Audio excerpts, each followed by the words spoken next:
Hey everybody, welcome to the Sailor Moon Crystal After Show here on AFTERBUZZ TV. Season 3, Episode 10, Act 35, Infinity 9, Infinite Labyrinth 2. I got all the titles, and actually somebody tweeted something at me explaining why there are so many titles. That and more right after the break. You're tuning into the destination for TV superfan discussion, AFTERBUZZ TV. And now, let the buzz begin. Oh yeah. Though, to be fair, we had a long discussion last week about the fact that the 90s anime had really super long titles. And spoilery and they were really quite full of a lot of spoilers, but at Jamstar, with maybe some numbers. Hold on, let's see. Let me give credit to the right person. Yes, at Jamstar 529 tweeted an article at me explaining that the reason that the 90s anime had such long titles was because in like Japanese TV guides at the time, basically there were these little boxes and there were a certain number of characters you could put in to fill the entire box. Oh my gosh. So when they were, so Sailor Moon, the people who were titling the episodes intentionally made them all the maximum number of characters so they would fill the whole box. And that would sort of their money's worth. Exactly. That would draw everybody's attention to it. And so they'd be like, why is the title so long? I gotta watch this thing. Yep. Okay. Sailor Moon. What do you mean Nephrite dies for love? Wait, what? If I'm gonna pay the same, then yes, I'm gonna fill that box. Exactly. I agree. Yeah. If you're paying for that advertising, you use all that space. Good on you, 90s Sailor Moon. Hey everybody, welcome to the Sailor Moon Crystal After Show here on AFTERBUZZ TV. If you guys are listening on iTunes, thank you. You should totally subscribe to us and leave us a review. Because if you do leave us a review, we'll give you a shout out on the show. Nobody did that this week, but we still like you anyway. And if you are listening on iTunes, remember you can also watch us on YouTube. Subscribe to us there. Give us a thumbs up. Let us know what you think. And you can watch us live at 10 p.m. on Monday nights, which is when we're recording this. And you can even participate in the live chat, which I don't have on my computer because the internet's being challenging in here. Markeia's got her phone up. I think she's got her eyes on it. I do. Sort of? Good? Yes, Good? Great. We're live. Awesome. Right, great. yay! I'm glad to hear that we are indeed actually live and I'm not just like talking to a black hole of nothingness. And remember also, if you are watching live or throughout the week, you can also tweet at us using the hashtag ABTVSMC. I am Emma Fyffe. I can be found all over the internet at my name, Emma Fyffe, and I am joined by a fabulous panel of ladies, as always this evening, Markeia McCarty. Yes, you can find me on Twitter at Markeia McCarty. That's MarkeiaMcCarty. And I will give a shout out to the lipstick in a second. Yes, her lipstick is super fabulous. If you're listening, you really need to watch because she looks real good. And Megan Salinas. Hey guys, you can tweet me at the Menguin. That's TheMenguin. So, starting to wind down. We're like really we're in the Mugen Academy. There's no turning back at this point. We're like getting into some boss fights. What did you guys think? Oh my god. Oh, Markeia. I'm so sorry. It was just like, there is no ice cream shop. Nah. Oh man. Okay, so first, it's called Techno Pagan. It is violet. It's a very deep violet. Okay. I was going for the Sailor Saturn purple. Okay. Yep. Yeah. Good choice. Good choice. OCC makeup, 100% vegan. It's awesome. Oh. And, I needed a bright spot in my day because of this episode. Yeah. Professor Tomoe, what? Why? Yeah. They called me mad. I was genuinely surprised that it really was. They called me mad because we were joking about that a couple episodes ago. But no, it was legitimately I will say, boss fight probably sums up this episode best. This was a boss fight episode. I know. Yeah, and he's bat-ish crazy. Yeah. I really enjoyed getting to see that, though, particularly with Kalinite's origin. Yeah. Because that was not, I feel way worse for her. She was a victim of circumstance. Yeah, no, she was just there. Yeah. No, actually, I had somebody ask me earlier today on Twitter about whether I thought that Kalinite, if it was like her decision or if, once the Daimon Egg entered her brain, it just instantly took over. It looked also like there was some sort of like he said, pledge your allegiance to me, and then it looked like she was in pain. Yes, exactly. So it's like, if you don't, I'ma kill you. Well, and I mean, it's basically, yeah. Oh my god. It was like, I felt so bad for her this entire time. It was like, oh yeah, she's a boss, whatever. Yeah. I understand. I hate her. Da da da da. And now it's like, no, she had a crush on her boss. Yeah. And she was put in a very, very difficult situation where she did the very best that she could with it. Yeah. And yes, she lost her way along the way. Yep. But she didn't deserve that. She didn't deserve I agree. that. Okay, Professor Tomoe though, I'll just say, all my exes are monsters. So I totally, not all my exes, I'm joking. Most of them. Yeah. But it's like, yeah, no, he's such a bad guy. Yeah, he's not great. And I'm sorry, I have all the feels. I have all the feels for this. It's still kind of sad He's gone. when he died, because we get to see Hotaru's reaction to it. Dad is dead. I know. We got a tear and a sayonara. Yeah. And I was like, what? Yeah, it was interesting. So Sayonara means goodbye forever. forever. Yeah, sayonara is like a real final goodbye. That's a real thing. So in the manga, one thing that I thought that Crystal actually did a lot better was that scene where Cowley Knight was first taken over, because you kind of see it happen in the manga. It's like one little frame and it looks like there's maybe something going into her head, but like the way it was portrayed in this, just like, oh, I already really like her as a character in Crystal quite a lot, but like this just made me like her even more because it's so sad and complicated. Like I really like tragic figures. And This was a gut punch for sure. well, and her reaction too, it was like, I feel like, yes, okay, so she was in love with her boss and she ended up with this being a victim of circumstance. She was taken over right away, but she was also put in this position where she's like, now I'm really like sexy and powerful and things were looking really good for her. And then, Pharaoh 90's like, at all costs, you must revive Mistress Nine. This is her diamond egg right here. And Professor Tomoe is like, oh yeah, definitely. And Kelly Knight's like, He's like, wait a minute. Now I'm bored with that. yeah. I always, go ahead. yeah, real quick. The ice cream shop reference that I Oh, made. yes. Yeah. Okay, that's mainly Megan's thing. It really is, because season 2 of Crystal stepped on my heart, and it's one of the few moments actually watching this show that I literally cried out in horror / sadness. surprise and sadness, because in the 90s anime, a few members of the Black Moon clan, the Spectre sisters, they get an ice cream shop. They get a redemption on it. Let's be real, guys. They get a like Mary Kay kiosk in the mall. Yeah, Like, and it's sweet sister action. They don't get murdered. They Yeah. don't get murdered No. by Beast Man's, or Wise Man's Beast Hands. Beast Hand or Evil Eye. Or set on fire. Like, Yeah. I think it was, Kaon was set on fire, and that was the moment. Yeah, I was Koan does get set on fire. Oh, no! And that was... To be fair, she was setting a lot of people on fire before she was set on fire, She so... was setting nuns be on fair. fire. But this one, and I actually really appreciate when a show, not just anime, because I can think of a few anime that do it offhand. Right. But I appreciate it when any show presents a villain and then presents like that villain's death or downfall, and then retroactively gives you backstory that makes you retroactively feel bad for them and go, oh, okay, I completely understand their Harry motivations. Potter, anyone? Yeah. My. Always. Oh my gosh. Yeah. But that's. Oh, I'm sorry. Oh, no, that's just what I'm saying. That's exactly what they did with Kalanite. And I wasn't sure what they were going to do with Professor Tomoe, because they were very much leaning more towards the way that they went. But I was kind of like, well, how are they going to play this? Are they going to play it more like the manga or more like the 90s anime? See, what's really interesting to me is I love the way that they played Professor Tomoe, because he is a prime example of a person who, like all people, has the capacity to be evil. And that is something actually that we see quite a lot in Sailor Moon, in the original story, in the manga, and as it's being portrayed in Crystal, where it's like, it's just a testament to like Naoko Takeuchi's understanding of like human beings, because nature, yeah. we all have that capacity in us to make awful choices. And in Professor Tomoe's instance, we saw that even before Pharaoh 90, he was like, this horrible, awful thing happened, but I'm seeing it as a blessing. It's giving me the opportunity to reconstruct my daughter's body, and this could be my greatest life's work. Yeah, yes. the pinnacle of my achievements. I saw it as, hot single dad, just trying to make it work.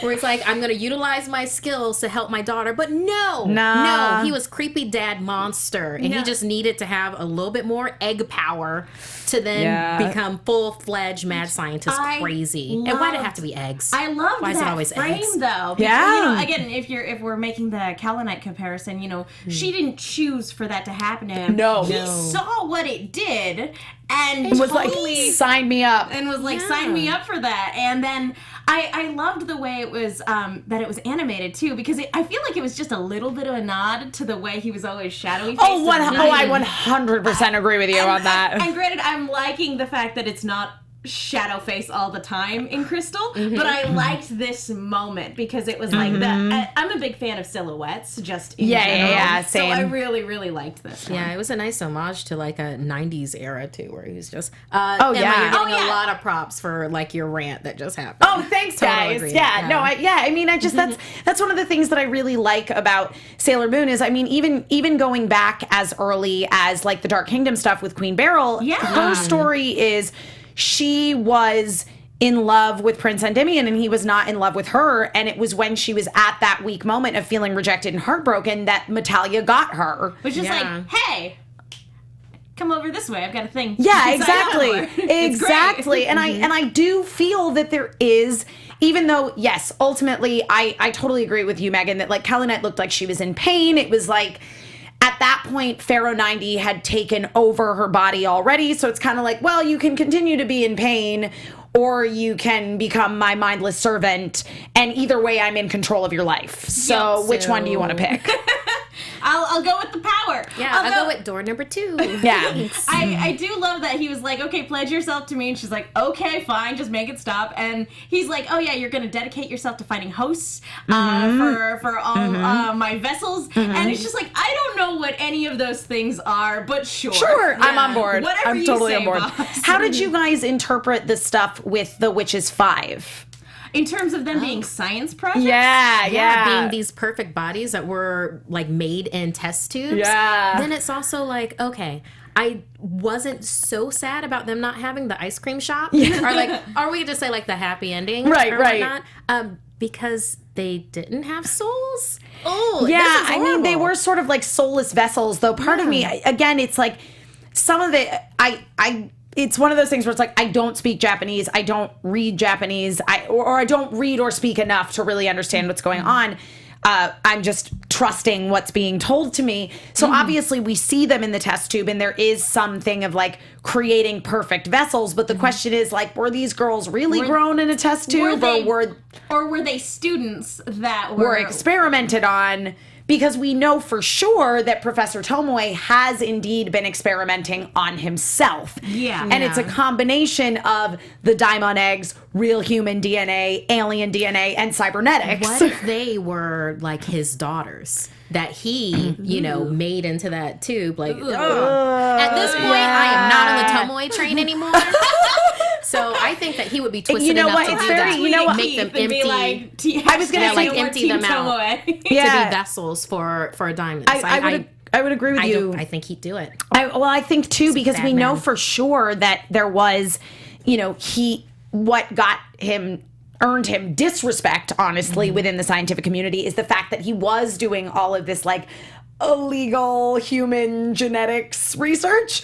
So it is very possible that these were like homunculi basically that he was working on. Yeah. And it wasn't until he got the DNA from the Daimon eggs and the Daimon eggs themselves that he was able to like create living, breathing vessels to the extent that he wanted to. He was already going down this path. Pharaoh 90 just gave him the opportunity that he was looking for. And he jumped at that opportunity, didn't he? He sure did. Bad man. Yeah, it's just so Jump bad. doesn't really even cover it. He was like, he like sprouted wings and flew. Yes, he did. Score! Yep.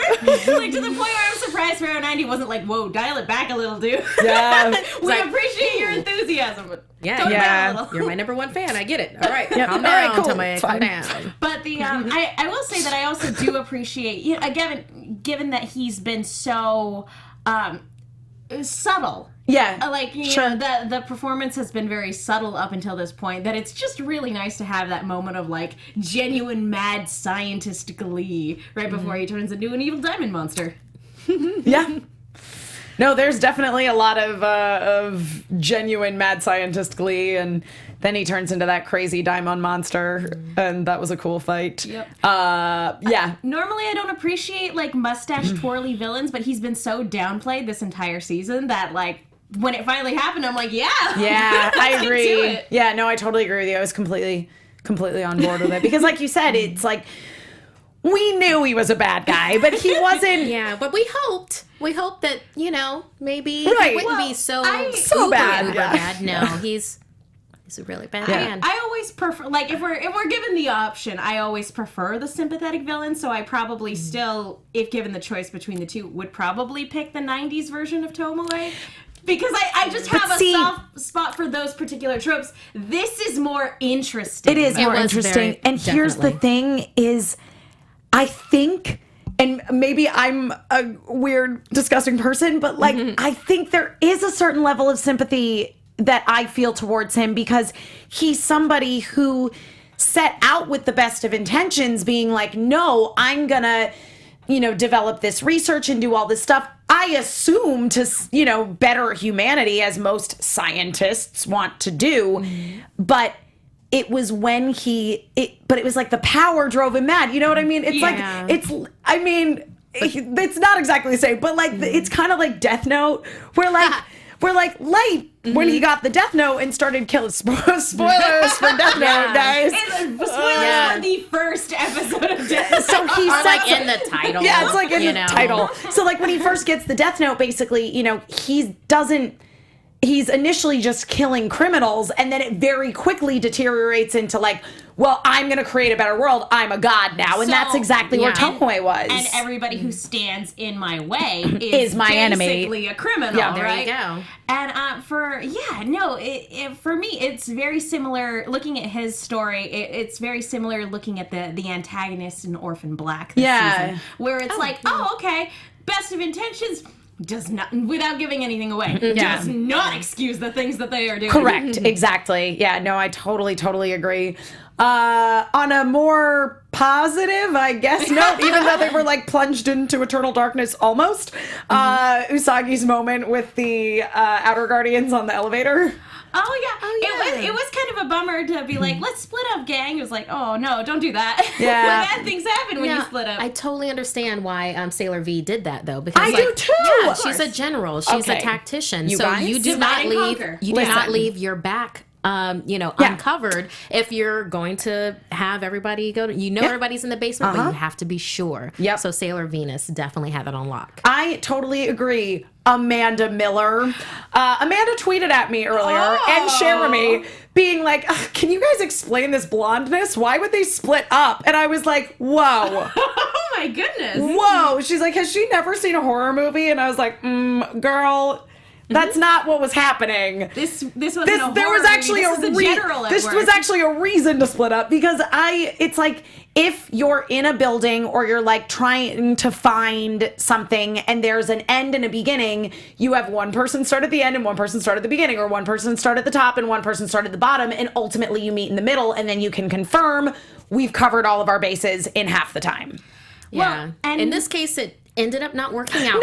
But it's solid on paper. Yeah, exactly. It was a good tactical maneuver. It was. Not only that, but she also made the decision, Sailor Moon, you stay with the Outer Senshi because they know that they're stronger than them. I know. Yeah. So she made the conscious decision of saying, Usagi, you go with Haruka. Make sure you stay with Haruka. Yeah. It's like, where do who covers your king? Like in chess, your queen or queens in this. And this. So you put them around your and in a lesser show, there would have been drama about that. Like, we should be the ones to protect her. It's like, no. They all understand. Ray would have still been arguing. They would still be fighting with each other. And even still, if it were the 90s anime, like, Ray would be arguing against staying with it. She would be arguing for Usagi going with the Outer Guardians, but it would be the two of them bickering about why they needed to split up. But instead, they just let it go. Yeah, it's like, we don't have time. We gotta move on. Yeah, we gotta move. Just like Sailor Venus says that we should split up, let's split up. Let's do it. Let's go. We listen to our general. You listen and you just do. You just go. Speaking about that elevator. Yes. Yeah, so Sailor Moon fought the darkness? They were in a... Okay, for one, they got in an... You don't get in an elevator in case of fire or an emergency, but they got in the elevator. I'm not even gonna talk on that. Yeah, they probably should have just taken the stairs. Yeah. They're able-bodied and fit. Yeah. You know... Pluto can make a freaking bubble. She could have just bubbled them down there, right? Yeah, she's got a garnet ball. Yeah, Glinda Goodwitch style. I know. Just travel by bubbles. Yeah, but then the darkness just attacked them, and she fought the darkness. Yeah, it was a little literal. I mean, basically what happens is I like the conversation leading up to this moment of realization. Yes. I just don't think we needed the moment of the darkness in the elevator, though. I could have just had an elevator talk. It could have just been that. I think what it was trying to be was how in the previous episode with the labyrinth, her worst case scenario was everybody turning against her, and right before we have this moment where they're all encompassed in darkness, she's talking about how her worst fear in this moment is being alone. Yeah. Well, exactly. Well, because I mean, basically what she's expressing is, and number one, the things she was afraid of were legit. It was like, I'm afraid of this really crazy boss fight that we're about to go into. I'm afraid of, like, finding myself completely outmatched. Like, those are all legitimate things to be terrified of. But the main thing that she was afraid of was that on her own, she had no power. Because she's in super mode right now, and that's from she's the culmination. Exactly, she's a culmination of everybody's powers. But basically, it was like the Outer Guardians are like, we've always been alone, but not really, because you were our guiding light. You know, during the Silver Millennium, when we were all just being sad on our planets on the outskirts of the galaxy. Which that was a gut really punch. Sad. It was really sad. Seeing each of them on their separate, they're just so far away. Everything else was happening, and each one of them lonely. Neptune looking into her mirror, I was like, oh my god, you need more friends. Wait, Beast style looking into the mirror. Yeah. Oh, and then Pluto in front of her door. Yeah. Pluto in front of her door. That was such a beautiful shot. Yeah. Her in front of the door always fills me with such sadness. Yeah. But for me, could you just put yourselves in their shoes for just a minute? Just you are the first line of defense. You are isolated and alone, but ultimately you are there for your sovereign. And they don't even know about you. Then there's this attack. They don't even know. And the person who was your guiding light kills herself. Being just this horrible tragedy. It is in this very sad Shakespearean tragedy. That must have been devastating. So of course you have to enact, the silence. Sure. That has to happen. Yeah. Well, it was like Saturn. I always sort of interpreted it as everything falls apart in the Silver Millennium. Usagi stabs herself, and that's or Princess Serenity, rather. And I feel like that's sort of the moment when all the Outer Guardians were summoned and they were suddenly together on the moon, and they're like, oh no, it's about to go down. And that's what, awakens Saturn. And I could see that she being the moment. Resets the universe. Because at that point, that's the end right there. Jeez. And I don't like thinking about that moment either, because it's heart-wrenching to me too. It's so no, sad. Don't do it. It's so sad. Oh, when she had the decision of where it's like when Princess Serenity decided to stab herself. Yeah. Oh man. Yep. It's a rough time. The end of the Silver Millennium, guys. It's hard. Understatement. Yeah, so I understand what they were going for with the Usagi fighting her way out of the darkness, and again, she has psychic communication with Mamoru, where he's like, "Believe in yourself."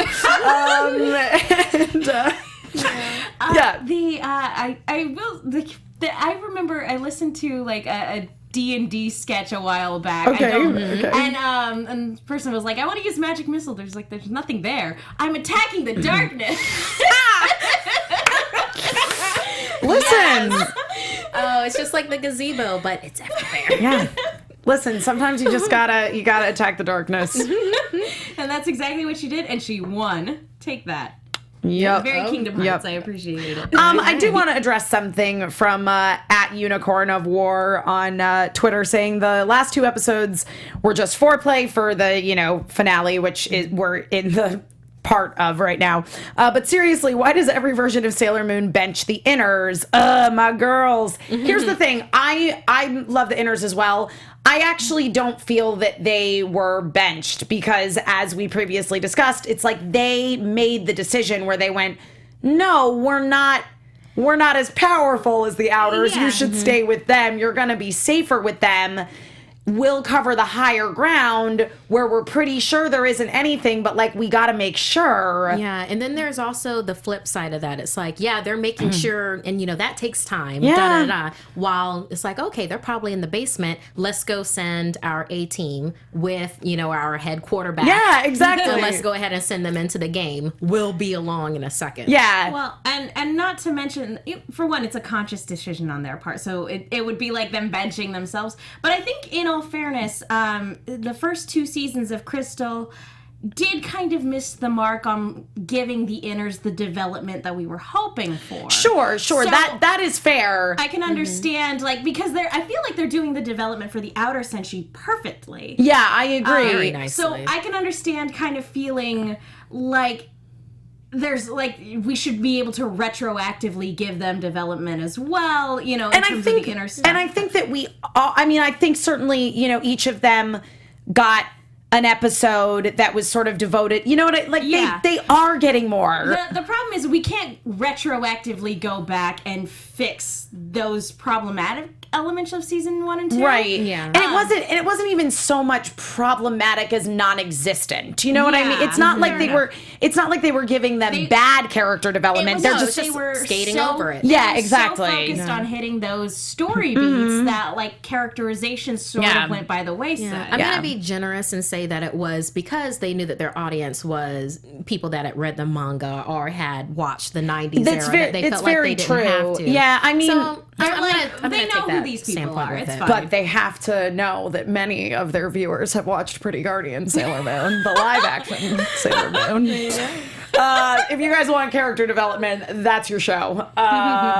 You gotta overlook the cheesy Yoma and the really bad CGI. And the plush animal. yeah, and the ribbon dancers that dance through Minako's hair to give her golden hair when she transforms into Sailor Venus. You gotta overlook all of that. And you will watch it in the beginning, you're like, what is this? And in the end, just sobbing. Honestly, I tried watching the first episode and I couldn't get through it. But with how much you've talked about it, I'm like, I'm gonna have to sit through guys, it. it's real good. It sounds phenomenal. It's really good. Anyway. Trusting you on this, Emma. If I come to regret it, I'm gonna blame you. You will not. I can say 100% It doesn't sound like it'll it'd be wasted time. No. But yeah, after that, hair-raising fight against the darkness. Yeah. Yeah, but I was impressed with Sailor Moon these last 2 episodes. She's got some dodging skills. I mean, she has it's like maybe her shoes have like a +7 modifier or something. It's like she's got some dodge. In heels. Dang, girl. Yep. Love that. Paying homage to the acrobatics of Pretty Guardian Sailor Moon, where I'm pretty sure they didn't get stunt doubles, they got gymnasts. Yes, there's a lot of cartwheels and flips in that show. But yeah, I mean, the other thing is too that I really, really liked about that boss battle, in addition to Sailor Moon's mad dodging skills, it was the fact that it addressed the fact that they were murdering somebody. Yes. She had a pause. I know. She It was was like, a big wait a old minute, pause. that's Hotaru's dad. That just a minute ago, that was his dad. That was her dad. Yep. And she did it. And she did Which it anyway. It's so funny because up until this point, they've been murdering people left and right. I know, but the thing is, this is terrible. This is awful. You do not live your lives this way. But they had no emotional stakes with the Witches 5. They're like, we don't know these girls. We're not trying to rescue someone they're directly related to. They didn't know the backstory. Yeah, they had no Kaori. idea. No, They had no idea. The only villain they had any emotional stake in up until this point was when Tuxedo Mask got brainwashed, and when Black Lady was, Chibiusa, was brainwashed and all that other junk. Totally. So yeah, there's absolutely no stake in them to care, but this is a little girl's dad. Yeah. Yeah. And And You took tea with him. Yep. You use the bathroom in his house. Yep. You were a guest in his home. Yep. Yeah. You're a guest in his school. You're right gonna now. murder him. But I loved the fact that Uranus said to her in the midst of this fight. So first of all, Space Sword Blaster, they just like turned up the animation on in this episode. Really It was great. It's like awesome. dodge all of that. Oh, Yep. you can't. It was amazing. And then there was that great shot of Uranus just like charging him with the sword. And Usagi's like, whoa, pause. And Uranus says to her, she's like, you can't do that. I understand, yes, he was Hotaru's dad, but that is not who he is anymore. He doesn't get to go back to being that. You have to kill him. Yeah. Which, you know, that's so outer senshi, black or white. You know, they're either end of the spectrum. And I understand why. And yes, he was super bad monster guy. And as they said in the backstory, there really was no going back. No. Yeah. Goodness knows what would have happened. yeah, he would have been without his power. Yeah. But Yeah, still, that was Hotaru's dad. It's like, what does she, how is this going to end? And even prior to his transformation, he was like, Hotaru, she was my daughter at one point. Now she's this she's this the perfect pinnacle. vessel. Yeah, exactly. I did it. I think that makes me a great dad. So anyway, in the manga, in the frame right after he gets killed, where like you can sense that Usagi sort of senses that Hotaru knows, because that's one of the things that I think is really cool, is seeing this battle between Hotaru and Mistress Nine. Yes, I'm all about like that inner battle. Yeah. I love that. Yeah, and with Hotaru like fighting through and being like, nah, Mistress Nine, you are not getting to use this silver crystal. I'm going to protect it from you. Yeah, and like the moment Chibiusa opened her eyes, I was like, oh my god, what's happening? Yeah, I was thinking zombie for a second. Yeah. It was just like, because there was nobody home, but the eyes popped open. Yeah, it's because Hotaru's protecting her soul. Montserrat, Uralden. Yes. 90s anime was all about saving the villains, while in Crystal it's all about killing them. Yeah. LOL. Yeah. Yeah. Yep, And then a whole lot of accurate. Sailor Moon killed people. Yep, Yeah, she sure does. Uranus kill them. What is it? Moon, Wow. Was it Moon Healing Escalation? Was the one where it was the crescent wand with the silver crystal? Yeah, in it? Moon She Healing spun her- Escalation, yeah. No Moon Healing Escalation in this arc. Yeah, Rainbow Moon Yeah, Heartache. Rainbow Moon Heartache. Yeah. Yeah. Ooh. Yeah. Yep, serious Super heartache. Sailor Moon. Some serious heartache over the many deaths caused by Rainbow Moon Heartache. But anyway, but in that moment where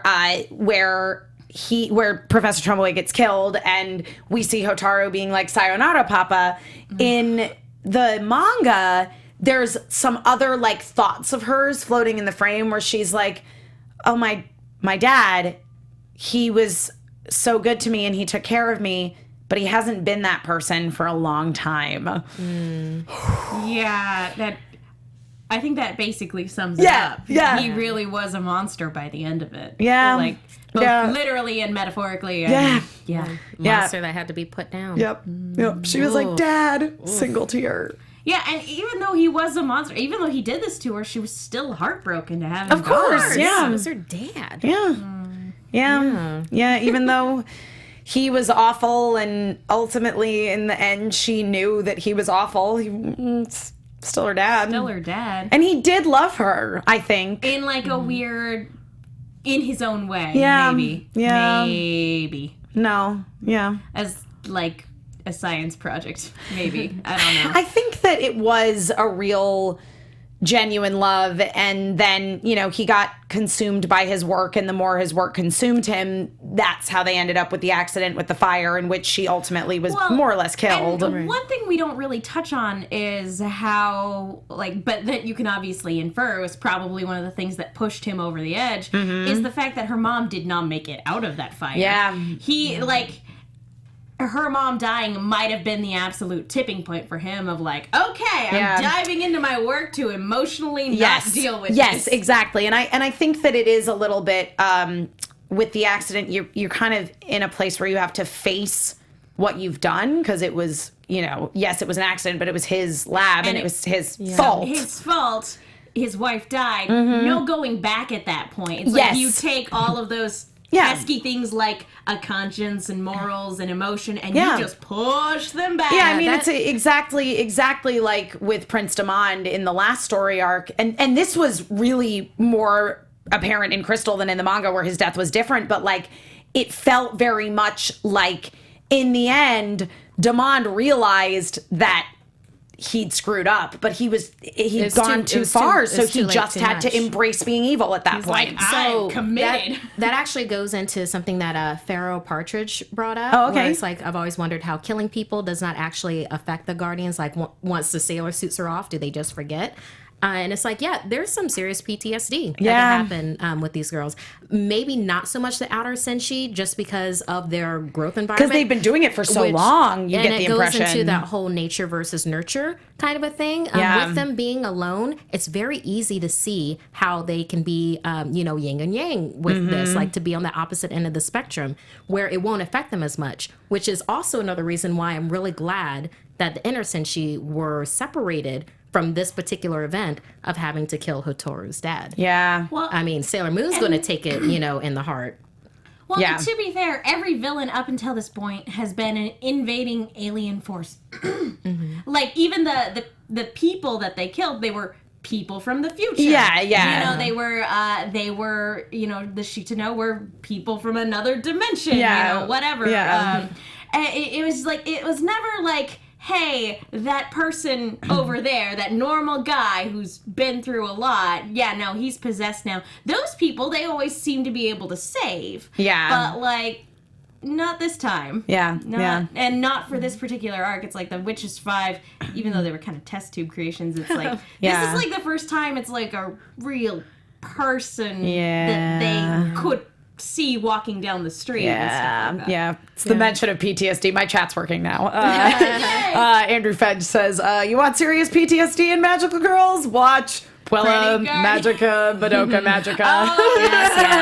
Yes. If I didn't have already enough feels for one night. Madoka and is a good one. some people brought up Stars. Yeah, we've seen Stars too. It's like, we know. Yeah, we know. It goes there. It goes there. It really does. But no, I really enjoyed this episode of Crystal. I really enjoyed the way they really explored both Professor Tomoe and Kaori's like origin with Pharaoh 90, and it was a super dramatic ending. The whole Mugen Academy just starts to fall apart.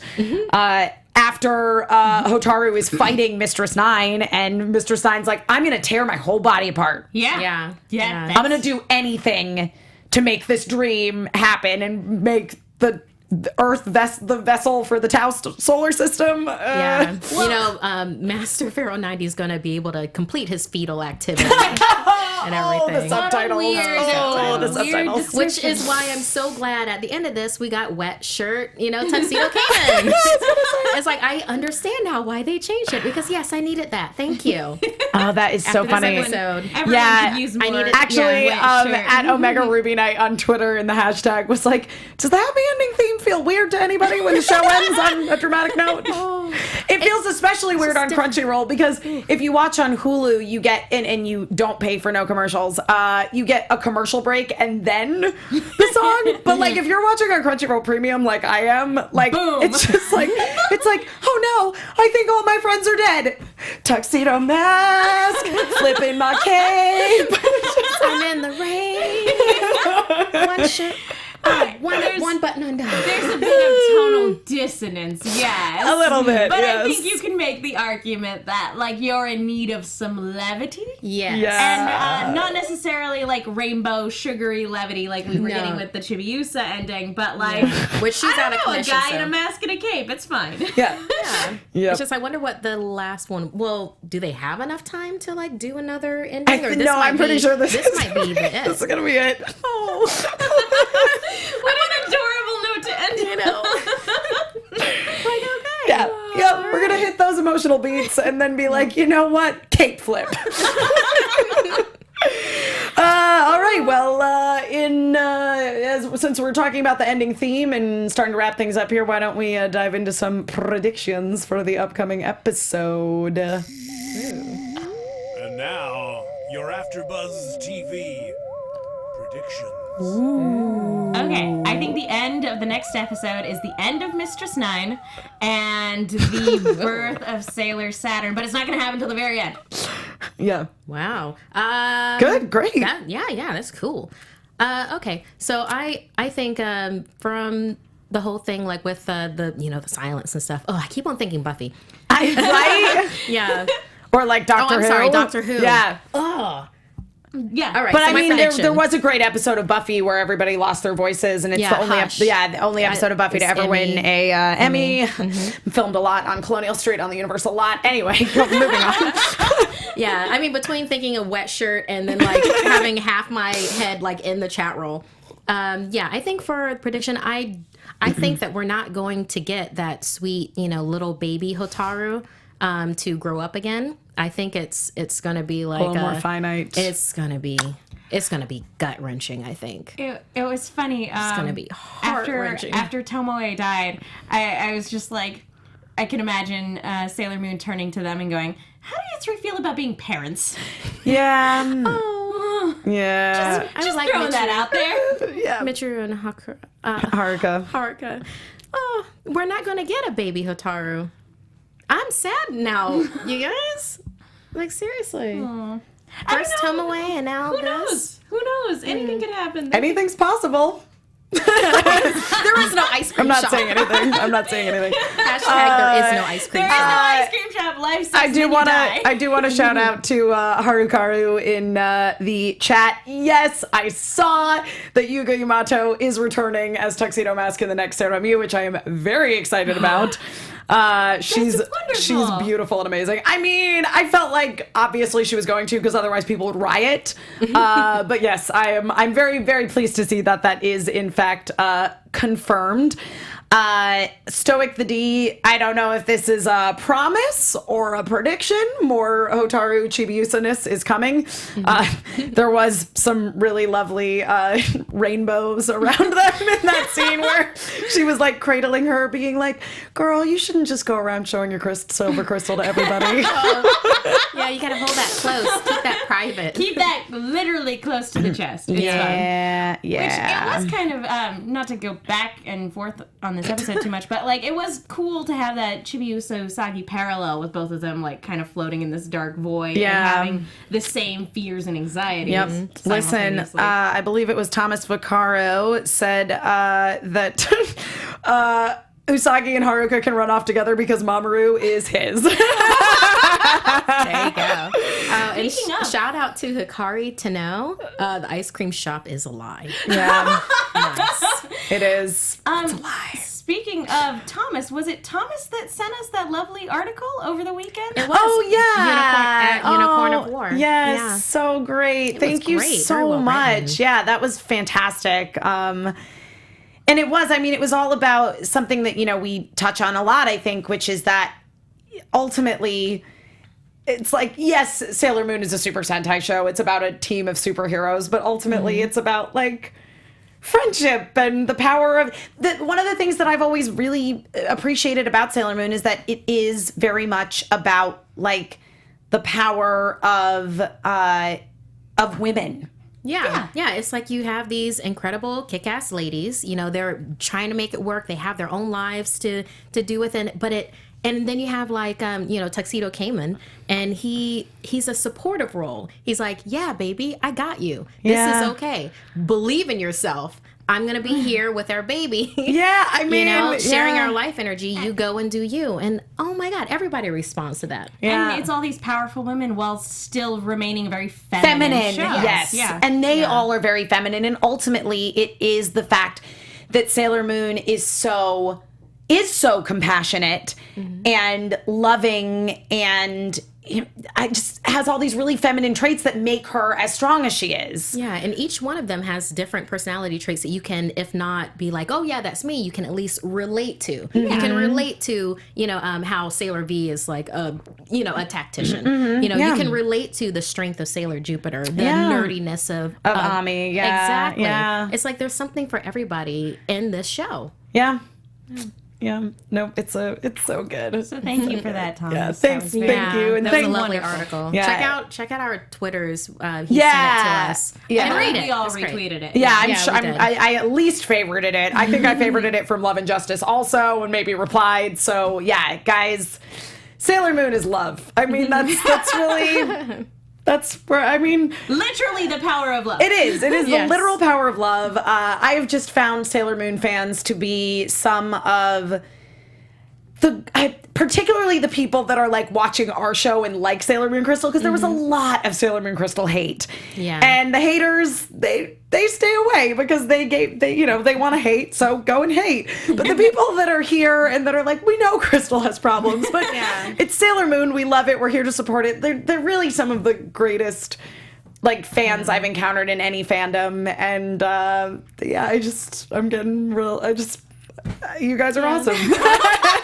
It's just loving the positivity. Yeah. You know? Yeah. It's like, this is why we do this. Yeah, too. exactly. Share that positivity. Exactly. So, any other things you guys want to say or touch on before we wrap things up here? Just that, my only nitpick about this episode, I didn't need to see Rainbow Moon Heartache twice. Yeah, Fair. in terms of recycled animation. Fair. Yep. Apart from that, no, this was fantastic. Yeah. Yeah, I'll just say from here on out, can we leave the darkness alone? Yeah. You know, Yep. the darkness is just trying to do its best. Yeah. One other thing, when she's like saying that she is the light and everything, did anybody else think of like the Dragon Ball Z monologue of I am the light in the darkness? That like really big long one that Goku does when he's fighting Frieza? Oh, yeah. I know of it, but I didn't think of it. Nice. Okay. I didn't think of it, but I'm going to go back and watch it again. Yeah. It's like, Change the view of the which subtitles part a of little that fight, that like season-long fight. Yeah. man. Oh, that was long, guys. It really Dragon Ball was. Z, well, anything before GT is good. Yeah. Yeah. Sorry, I don't like GT. That's okay. I'm I pretty don't sure like it does. I'm pretty sure that Toei and Akira Toriyama don't like it either. I'm pretty sure it's been They're retconned doing away. Dragon Ball Super now. It's I know. fine. I know. Yeah. Yep. Where they're also trying to capitalize on nostalgia, being like, we don't need to put money into this. People will still buy toys. Toei, stop. Expect more from your fandoms, guys. Exactly. Actually, just everybody expect more from Toei. That's how that works. There you go. Basically. Hold them to a higher standard. Yeah, exactly. Hold them to a higher standard. Don't just capitalize on nostalgia, but it's Yeah. true. I am going to go buy all the Sailor Moon toys. So, okay, Toei, you win. That being said, we are going to conclude this episode of the Sailor Moon Crystal After Show here on AfterBuzz TV. Megan, where can people find you? You guys can follow me on Twitter and Instagram at @TheMenguin. That's TheMenguin. I'm also on a bunch of shows here at AfterBuzz, and I write articles for the Movie Chick. That's Chick with 2 Ks. Be sure to check those out. Markeia McCarty. You can find me on Twitter and Instagram at Markeia McCarty. Snapchat is Darth Thinmans. If you like live comedy, I'll be doing improv with Big Yellow Taxi tomorrow. That'll be at 8 p.m. at Pack Theater in Hollywood. It's a pay what you can show, because we're a free theater, so just come and enjoy. Come do it. Yeah, and then also June 18th, I have the monthly show with Essence Improv, which Megan has come to a couple of times. It is so good, guys. Yeah, it's all black females doing comedy. We do an hour-long set at Impro Studio, which is also in Hollywood. Yes. And I'm Emma Fyffe. I can be found all over the internet at my name, Emma Fyffe, EMMAFYFF. Harukaru, I agree with you on the GT thing. Just wanted to give one final thing. She's like, I like GT because of Pan, and I did like Pan. Pan is great. She was great. She's adorable. She was great. I got her in a sticker machine. I was very excited not too long ago. You can also find me on my other Sailor Moon podcast, Love and Justice, a serious Sailor Moon podcast. It is in the iTunes store. If you look up Sailor Moon in the iTunes section of the iTunes store, you will find it. And I know we have a lot of crossover in our fandom, and that is amazing. So thank you guys so much. Thank you to everybody in the live chat and the hashtag tonight. You guys always come out in full force and just make it a really great time for us here. And we'll see you all again same time next week. Bye. From executive producers Maria Menounos, Kevin Undergaro, Phil Svitek, and the entire AfterBuzz TV staff, we would like to thank you for listening to the AfterBuzz TV network.